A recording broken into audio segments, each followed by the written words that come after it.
Oke, Assalamualaikum warahmatullahi wabarakatuh. Perkenalkan, nama saya Melanie Trutami dari Program Studi Agribisnis C Indralaya, Universitas Sriwijaya. Saya di sini akan membawakan penyuluhan dengan tema inovasi pupuk cair organik dari limbah rumah tangga.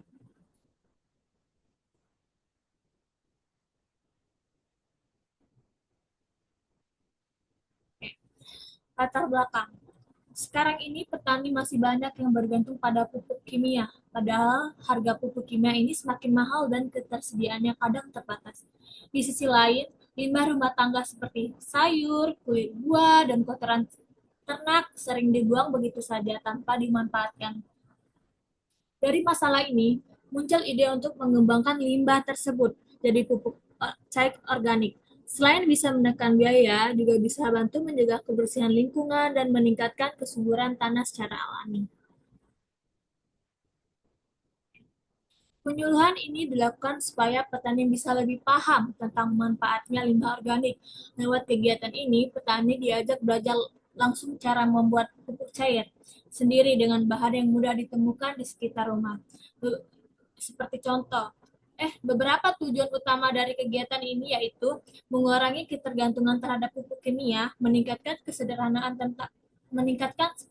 tentang petani berkelanjutan, membiasakan petani untuk memanfaatkan limbah organik secara mandiri. Oke. Sebelum praktik dimulai, petani perlu menyiapkan bahan dan alat yang sederhana, seperti bahan, sisa sayur, kulit buah, kotoran ternak, air cucian, beras, dan gula merah untuk fermentasi. Alat yang perlu disediakan seperti ember yang bisa ditutup rapat, saringan, dan botol untuk menyimpan pupuk cair. Selain itu, petani juga memahami prinsip dasar fermentasi agar hasil bagus dan tidak gagal. Petani juga pengetahuan ini menjadi bekal utama sebelum praktik langsung. Kegiatan penyuluhan dimulai dengan menjelaskan singkat mengenai apa itu pupuk cair organik dan kenapa penting digunakan. Setelah itu dilakukan demonstrasi langsung oleh penyuluhan bersama demonstrasi langsung oleh penyuluhan bersama petani. Oke. Langkah-langkah pembuatan pupuk organik. Yang pertama, campurkan semua bahan ke dalam ember. Yang kedua, tambahkan air secukupnya dan gula merah sebagai aktivator. Yang ketiga, tutuplah rapat ember agar proses fermentasi berjalan dengan baik. Yang keempat, biarkan selama 10-14 menit. Yang kelima, setelah selesai, saring cairan dan simpan di botol.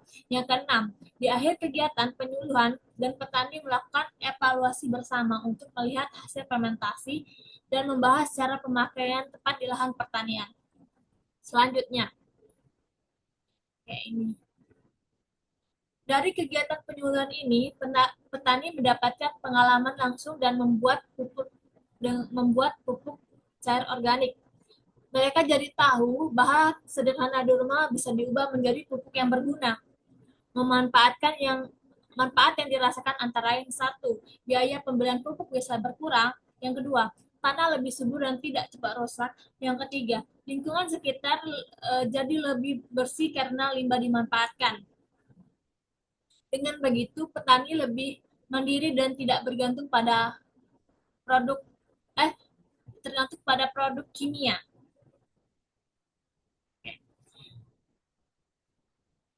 Inovasi di okay.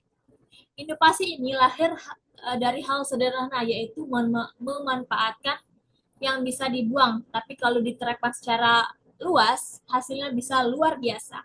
Kegiatan ini juga mendukung konsep pertanian berkelanjutan, di mana setiap proses petani tetap memperhatikan kelestarian lingkungan. Dengan menerapkan ide seperti ini, petani tidak hanya menanam untuk panen, tetapi juga bisa keseimbangan alam agar bisa terus memproduksi di masa depan. Oke, kesimpulannya, dari semua penyuluhan ini bisa disimpulkan bahwa membuat pupuk air cair organik dari limbah rumah tangga bukan hal yang sulit. Justru dengan sedikit pengetahuan dan kemauan, petani bisa berinovasi dari hal yang sederhana. Selain hemat biaya dan rumah lingkungan, kegiatan ini juga bisa jadi langkah kecil menuju pertanian berkelanjutan yang lebih baik untuk masa depan. Terima kasih. Wassalamualaikum warahmatullahi wabarakatuh.